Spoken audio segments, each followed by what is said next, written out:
Do you need some help teaching your dog where you want him to pee or poop and when? If so, I hope you'll check out our brand new, totally free house training guide. You can find it at schoolforthedogs.com/house. It's filled with lots of really good tips on how to train a dog to potty in the right spot, but it also is going to explain to you how to teach your dog to do it on cue. So go check it out. schoolforthedogs.com/house. School for the dogs. For the dogs. Well, thank you so much for taking the time to chat. I'm really excited to get to know you a little bit. I feel like I know you through your business. But maybe we could just start out. You could just say your name and your title, and we'll go from there. I'm Spencer Williams, and I'm the CEO and owner of West Paw. And West Paw, as School for the Dogs fans might know, makes some of the most fabulous dog toys on the market. We have been selling them at storeforthedogs.com since 2014. And I'm excited to talk to you because as I've spent these years buying West Paw products, both for my own dogs and for our shop, I've learned a little bit about the company that has intrigued me. So first of all, tell me about being a B-Corp. Is that what it's called? Yeah, Annie, that's great. Well, and thanks for all the years of experience you have buying and using and selling our products. I'm looking forward to the conversation.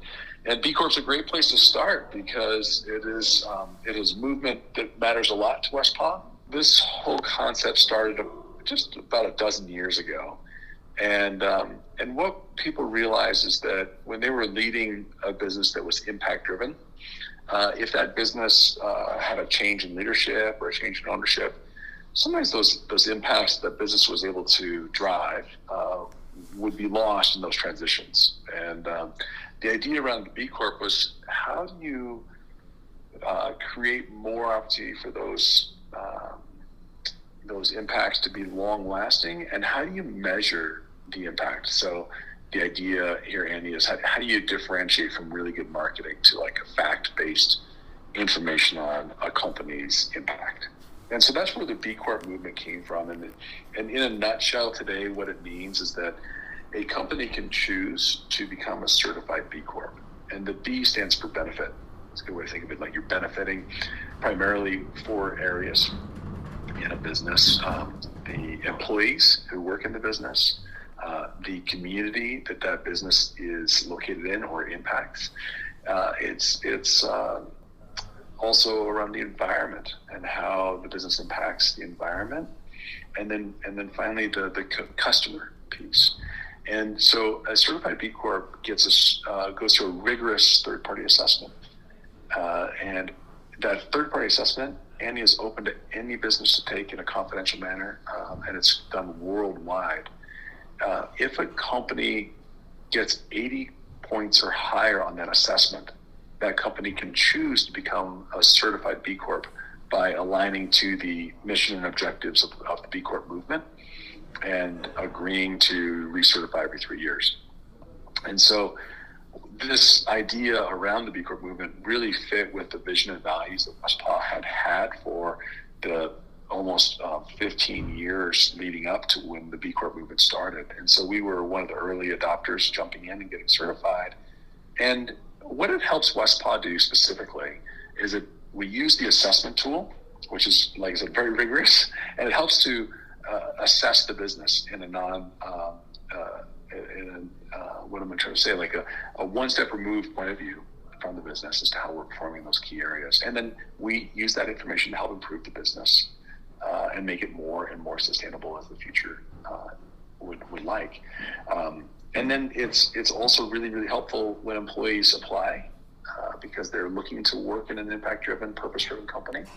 They trust that it's more than marketing, that there's actually a certification behind it. And then I think the customers and consumers, they also feel the same way, noting that there's validity behind the claims of a B Corp towards sustainability. And there's only 3,000 B Corps, is that right? Yeah, it's something that is worldwide. That is, there's actually more certified B Corps now outside the United States than inside the U.S. Although it started here, and so it's a small but highly impactful group of businesses. So what's an example of any changes you've had to make in any area in order to be certified or recertified? Yeah, so I'll give you an example which happened when we very first started. So this is 2012, our first assessment. And we'd always had what we called like it was a new family leave policy. And so if a couple had a child, we would offer some paid time off, regardless if it was the mother or the father. And the simple thing about that was that, well, one, that's not commonly done in the United States, and it certainly wasn't common in 2012. But an example of a change is we didn't actually have that written down. Our employees had to ask for it. Not that they had demanded. It was just like it wasn't written. It wasn't an official policy. And so when we certified, hey, here's an official policy. You can take your intentions and put it on paper, and then every employee will know that this benefit is available to regardless of gender. Another good example is we started recently working with the Pet Sustainability Coalition, which West Paw is one of the co-founding members of, because we were curious in working with the Pet Sustainability Coalition recently, what is the life cycle analysis of our Zogoflex toys that we collect from consumers and retailers, bring them back to our factory in Montana, clean and recycle them into brand new toys.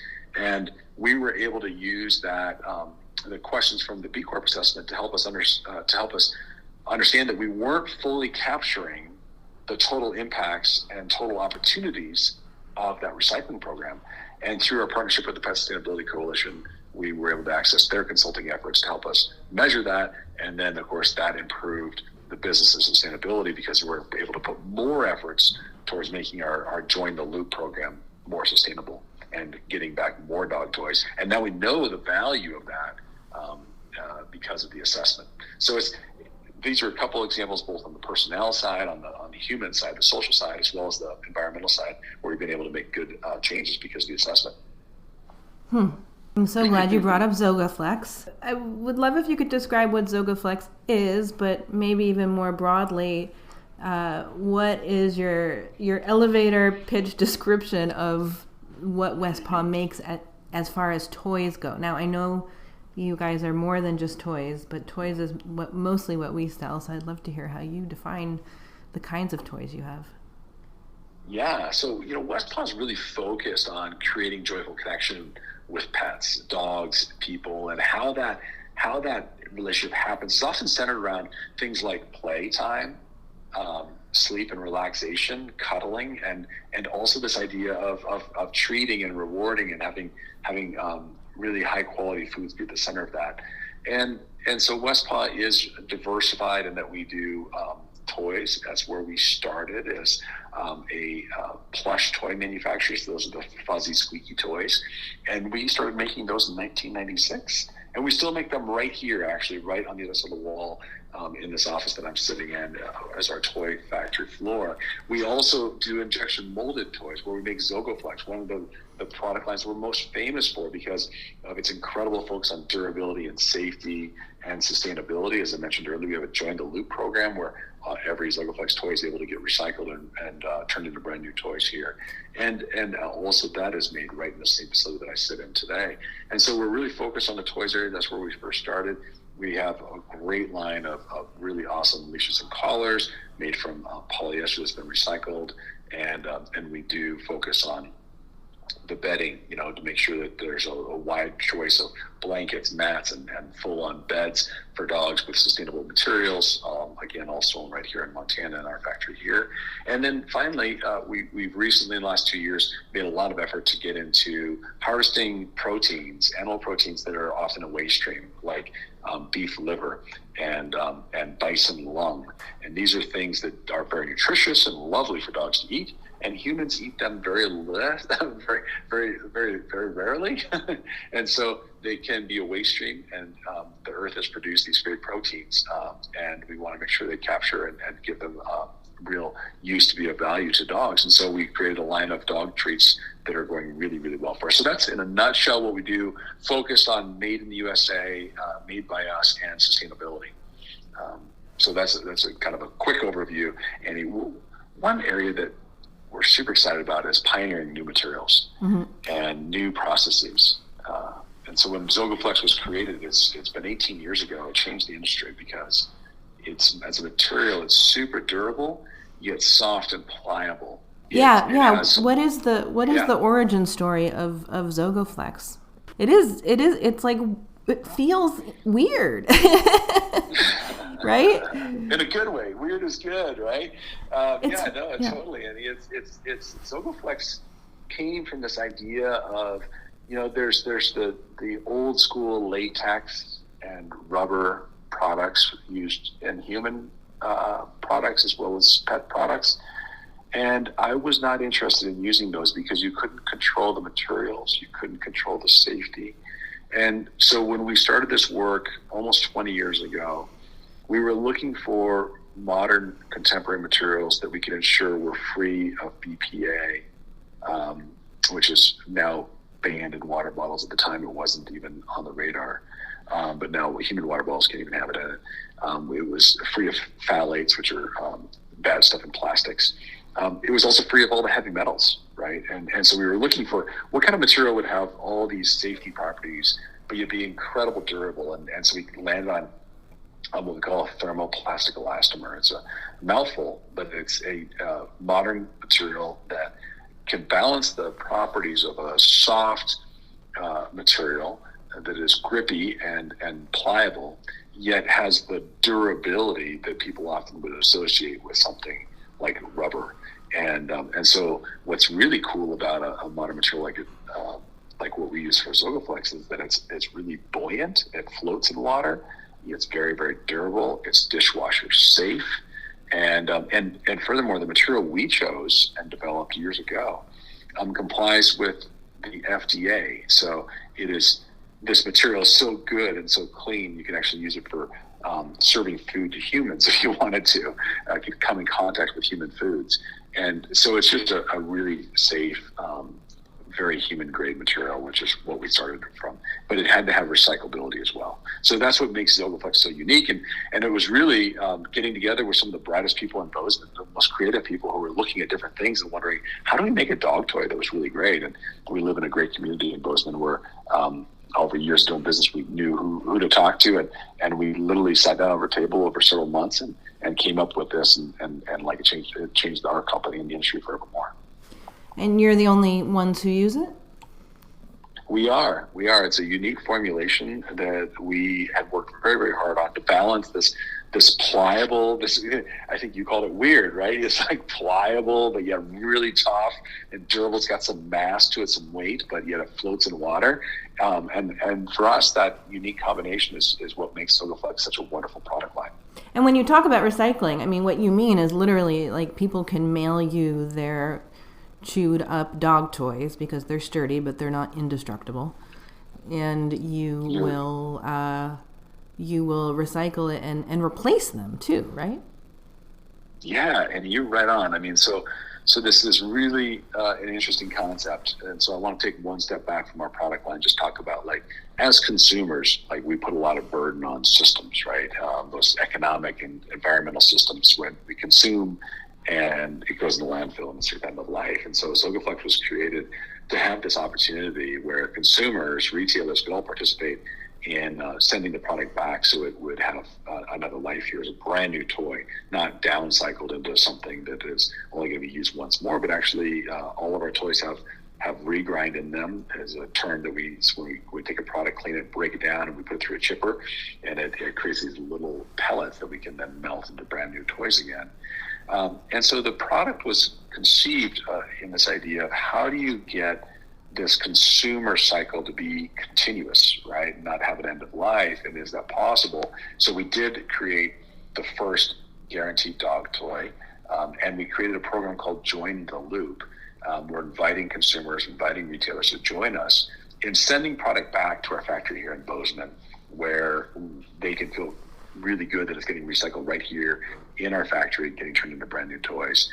And that's the program, and we've been able to scale that nationwide, and people are really excited about it. So sometimes we get toys back, Andy, that have been hit by a lawnmower. They're in like 2 or 3 or 5 pieces, and here's the toy I don't want to put in the trash. Can you recycle this? We also, as you know, with the guarantee, if the dog does chew through our product, we stand behind it, and we will first try to find a better shape for the dog's behavior and temperament.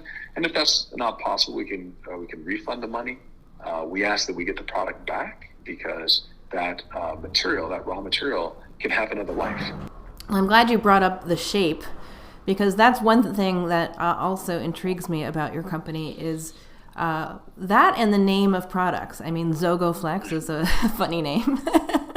All of the products have very unique shapes and names. There's the Topple, one of my favorites, which is like a sort of upside down cup, or well, I guess right side up or upside down, like thimble with sort of little tendrils inside. The Tux, which looks like 3 balls kind of smushed together with a hole.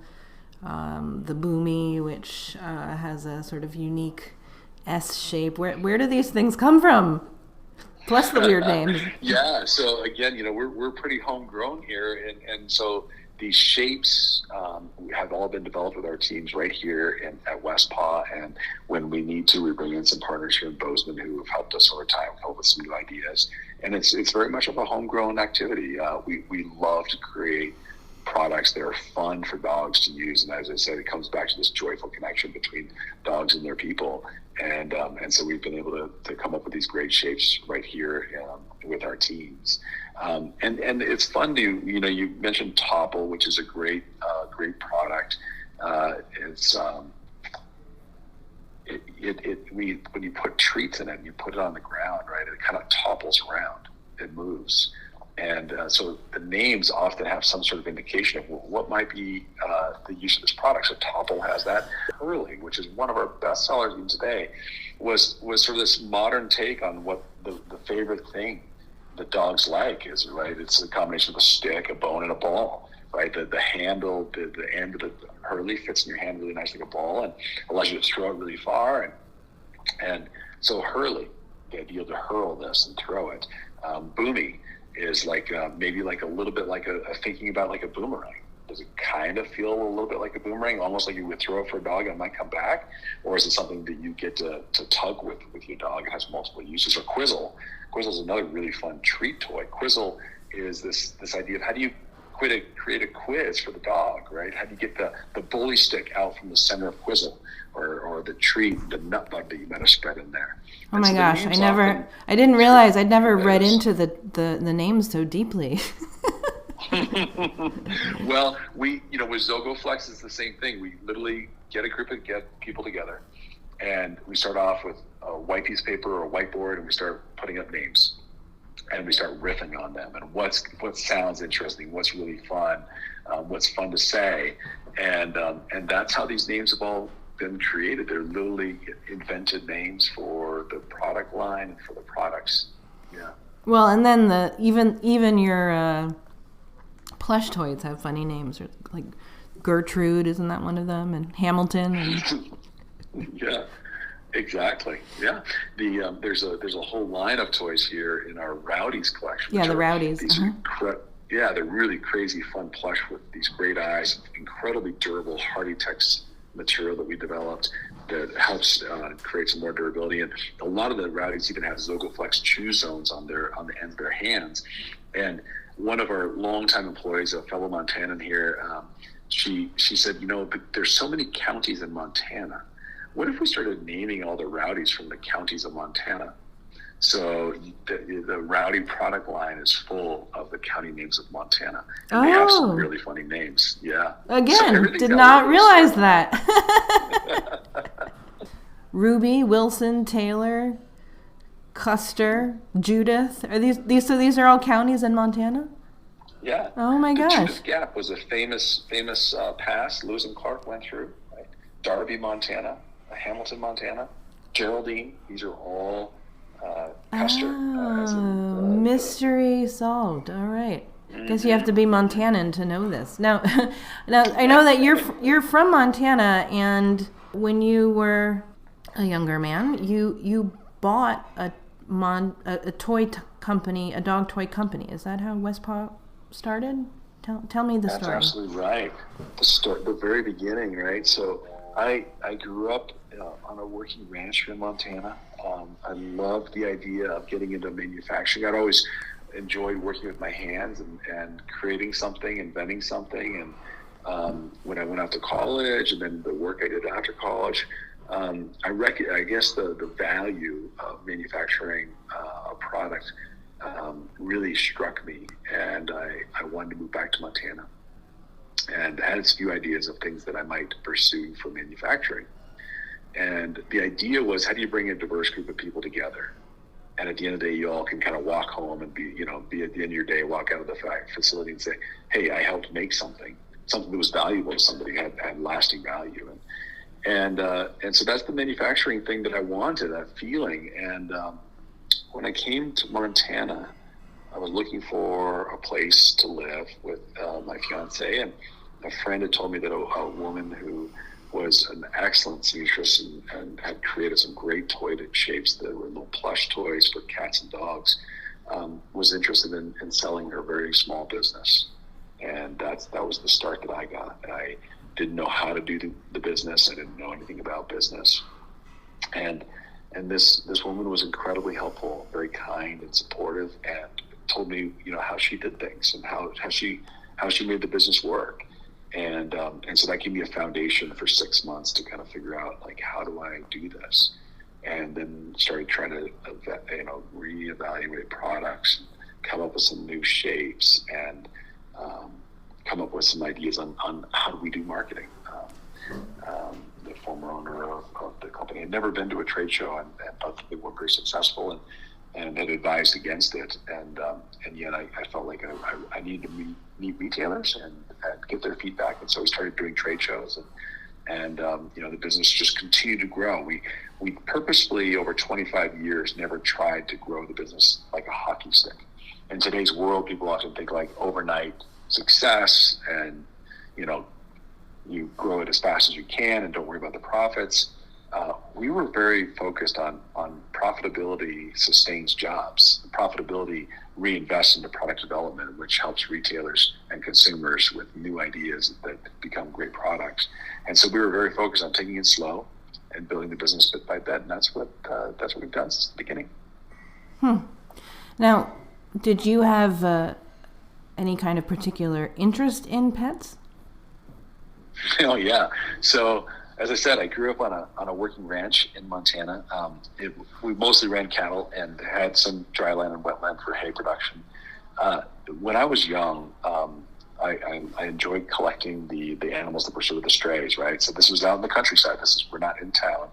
And adopted a cat, 3-legged cat, could come help raise up some litter of kids that she brought to the farm, and what really was always around me were pets.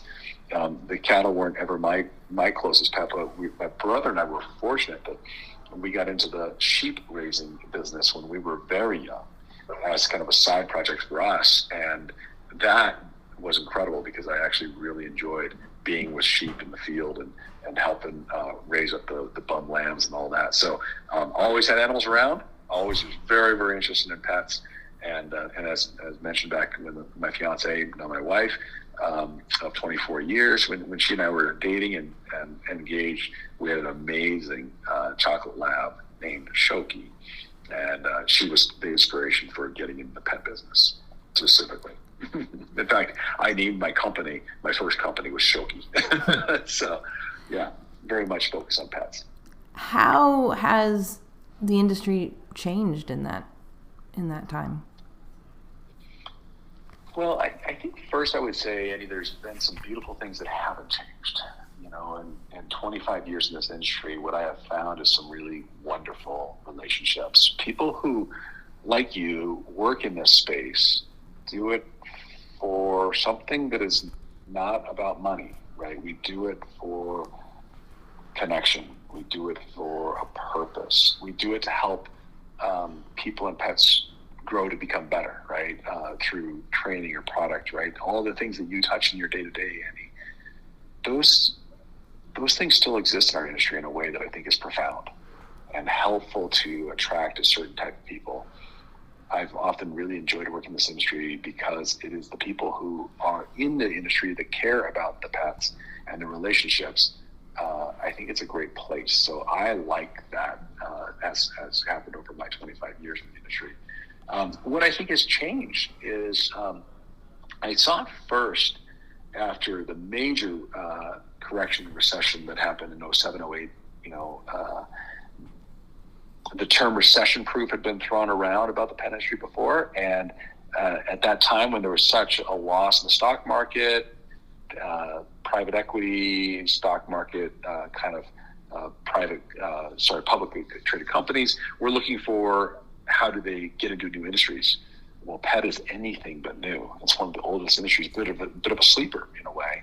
And so we saw a lot of innovative companies coming in, a lot of money coming in, and COVID and the changes that happened in 2020 has only accelerated that more. And so you're ending up, I think, in this industry now seeing a lot of outside influence, which is good and bad. I think it's good because it also creates more competition and people have to sort of raise their game and play at a higher level of excellence. But it also, I think, is somewhat diluting the idea that people are attracted to this industry because of this common passion we have around pets and what they bring to life. But, there's always change. And so I recognize that. But I think all in all, it's been a consistently great industry and a great experience for me and for my teams who get to participate in this industry over many years. Well, it's interesting to me, Spencer, that you come from a working farm and produce these toys that are pretty high end. They're not inexpensive as dog toys go, as we're discussing, that the price reflects more than just the piece of rubber that's ending up in a dog's mouth. But they are largely being sold to people who don't have dogs as working animals. They have dogs as cherished pets.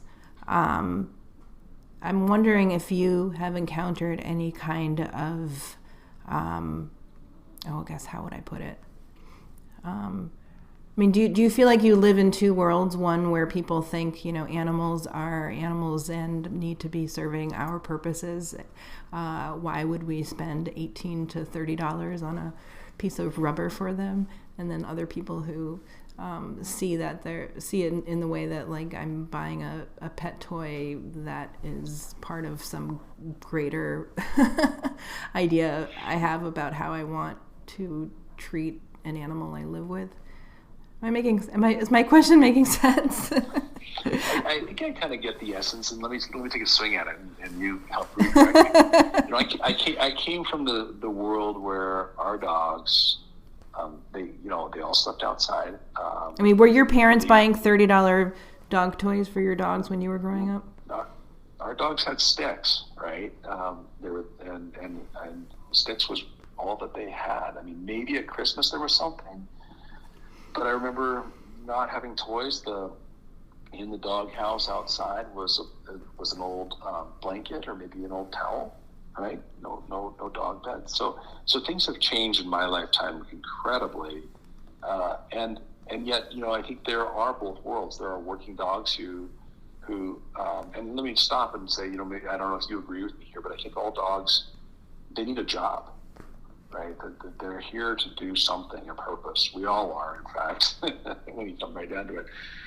And so working dogs on a ranch or a farm, they're guarding property or livestock or what have you. They've got a job to do. I think it's important when we think about the toys that we buy for dogs who are in apartments and houses and in urban settings, like what is their job to do?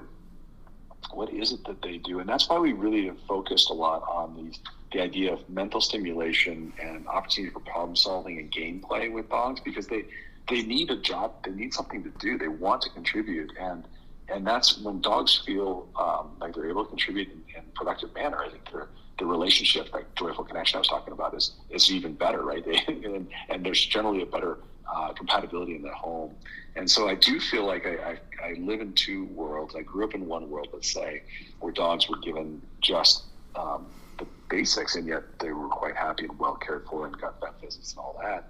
And I now live in a world where dogs are, given grass-fed beef heart and liver, right? And high-tech toys.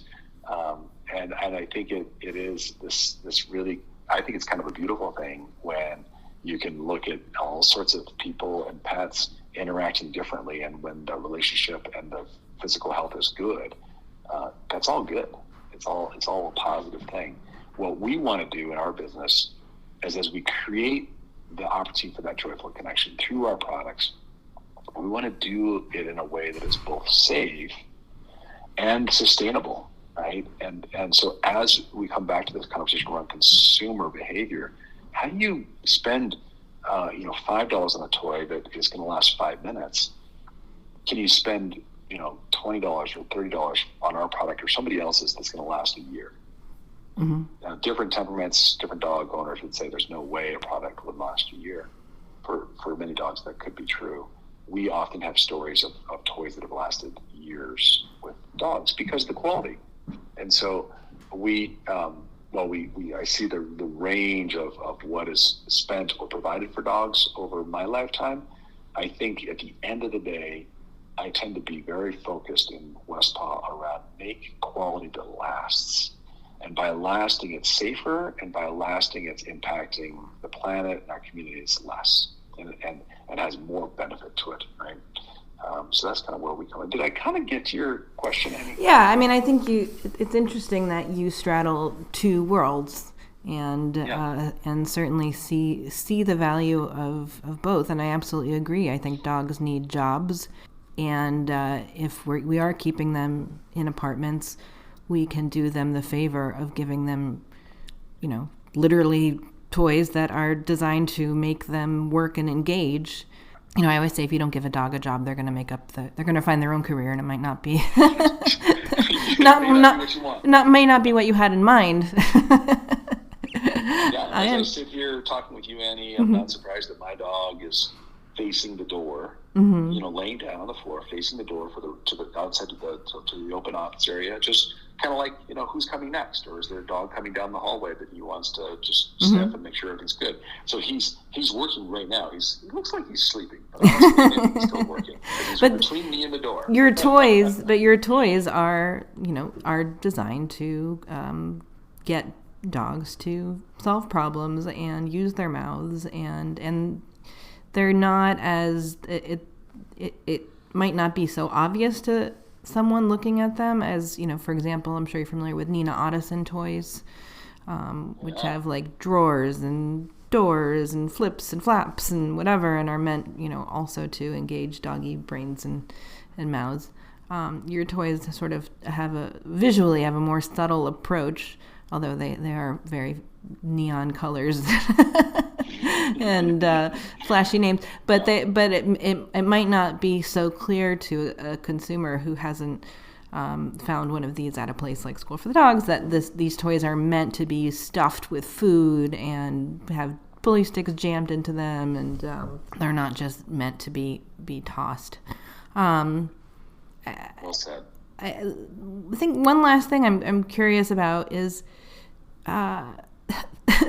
Tell me about the cookbook, if you would, because I'm so fascinated by this whole, I don't even know what to call it, this like movement of making these fancy stuffed toys. It's like the bento lunchbox movement for pet parents. I mean, how do you describe what's happening? I encountered on Instagram these like fabulously these topples with like rabbit ears and mermaid gelatin things I mean, I don't even know what's going on.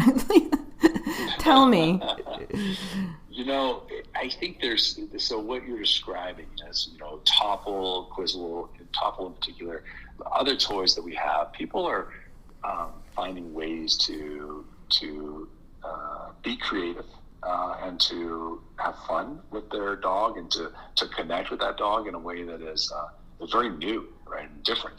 And then they're posting these images, the videos on Instagram and whatnot, and people are just inspired from each other. I think it's a really cool thing. We didn't realize it would happen the way it is.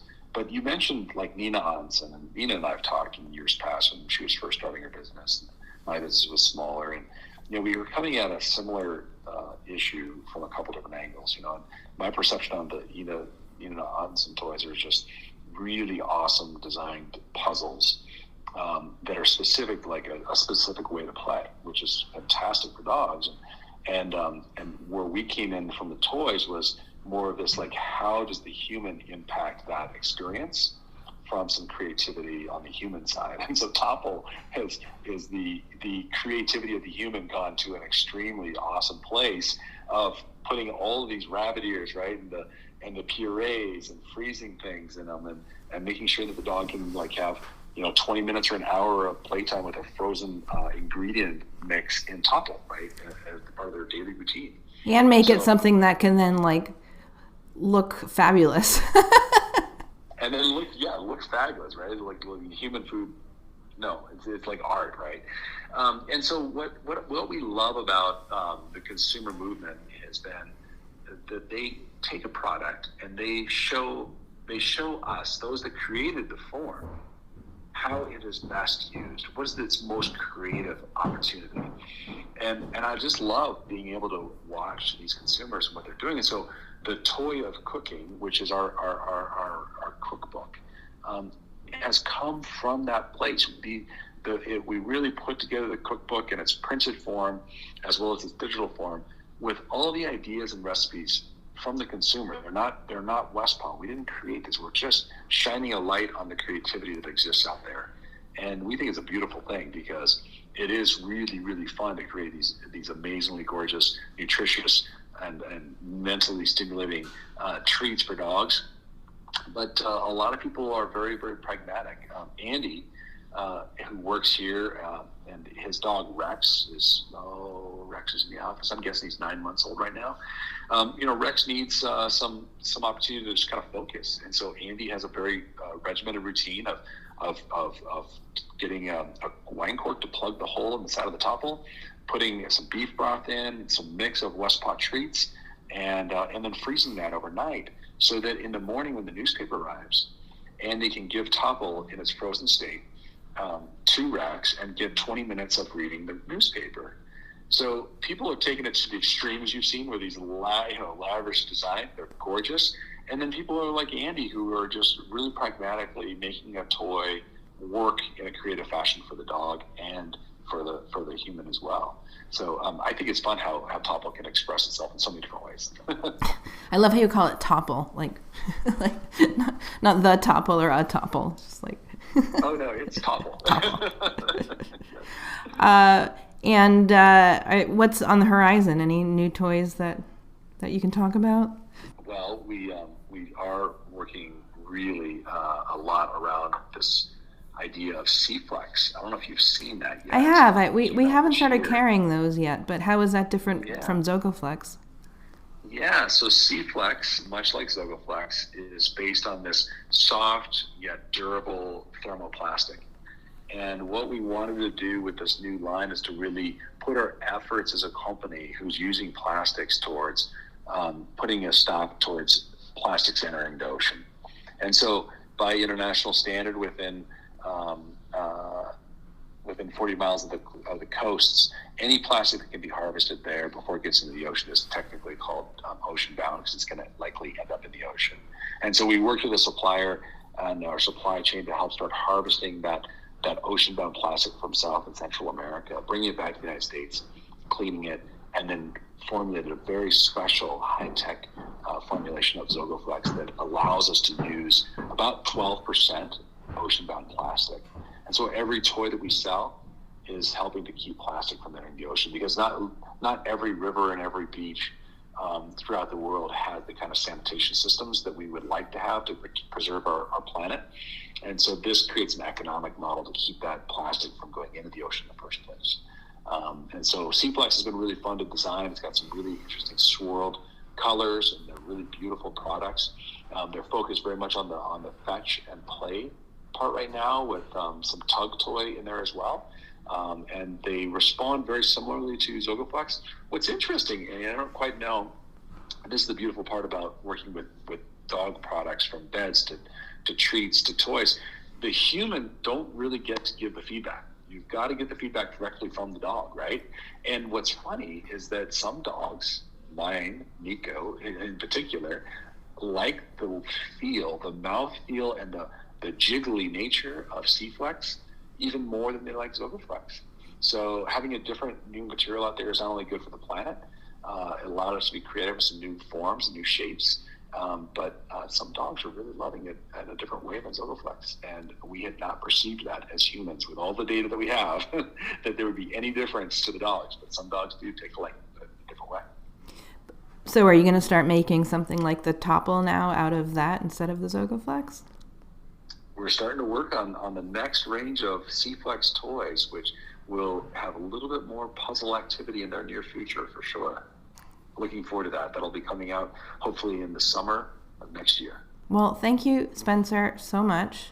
And I promise my last question. Are there any other companies that, as someone who sells dog toys and uses them with her dogs, any other companies that you think we should be carrying, or that you think are doing good things for the world and also creating good things for dogs? Yeah, I would. There's a lot of great companies doing some great work out there, and as you know, but here's a great filter for your listeners to this podcast. Is we were, as I mentioned earlier, co-founders of the Pet Sustainability Coalition, and I think that good, well-made products should be sustainable as well. And I would encourage your listeners to check out the Pet Sustainability Coalition. It's a nonprofit, and members of that association and organization are likely to have more sustainable choices for your audience. And I would encourage that they go through there and look at those brands and see if one of those brands is worth their vote with their dollars to support them.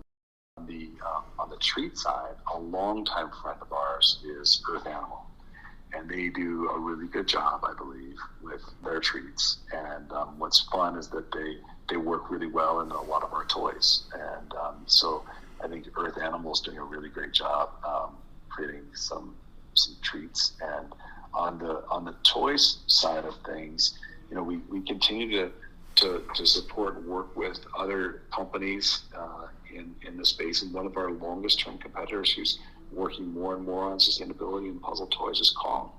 And they were one of the co-founding members. And Kong's a great competitor of ours. They're a fantastic brand. And we really encourage them as they become more and more of a sustainable company. So there's a couple I would encourage people to look at.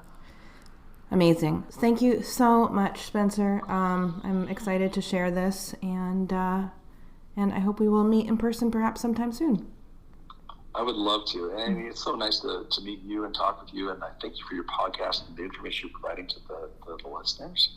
And also just for your support of West Paw and your interest in my story and what we've done here in the company. All right. Thank you again. School for the dogs. Thank you so much for listening. And special thanks to Bill and Lizzie of Toast Garden for the amazing theme song. You can find Toast Garden at youtube.com/toastgarden. If you enjoyed this episode, please make sure to subscribe to the podcast and leave a review on iTunes. You can also support us by shopping at storeforthedogs.com. And you can learn more about us at schoolforthedogs.com. You can also connect with other listeners by downloading our brand new app. Just visit schoolforthedogs.com/community.